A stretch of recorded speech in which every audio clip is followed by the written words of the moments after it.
পান নাই, বারবার শুধু আমার উপরে কেন কেন কেন। ঢাকার বনানী ও গুলশানের আভিজাত্যপূর্ণ এলাকায় একসময় রাজনীতি, আলো আড্ডা আর প্রভাবের কেন্দ্রবিন্দু ছিল কিছু প্রাসাদ সদৃশ বাড়ি।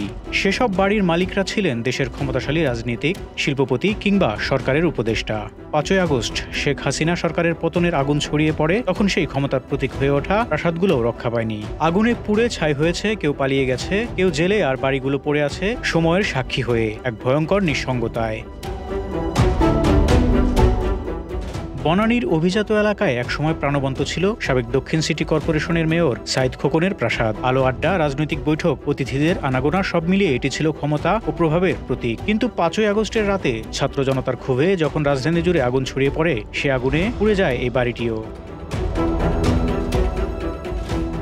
দীর্ঘদিন পরিত্যক্ত অবস্থায় পড়ে থাকার পর সম্প্রতি দেখা গেছে বাড়ির চারপাশে নতুন সীমানা প্রাচীর তোলা হয়েছে, গেটে বসানো হয়েছে নিরাপত্তারক্ষী। ভেতরে আছেন এক কেয়ারটেকার, যিনি দাবি করেছেন ধ্বংসাবশেষ সরানো হচ্ছে, নতুন বিদ্যুৎ সংযোগ বসানো হচ্ছে, কিছু ভাঙা অংশও মেরামত চলছে। তবে স্থানীয় সূত্র বলছে এই সংস্কার আদালতের অনুমতি ছাড়াই করা হচ্ছে। দুর্নীতির মামলায় সাইদ খোকনের ৩টি বাড়ি আগেই আদালতের নির্দেশে জব্দ করা হয়েছিল, ফলে নতুন নির্মাণ কাজের বৈধতা নিয়েও প্রশ্ন উঠেছে।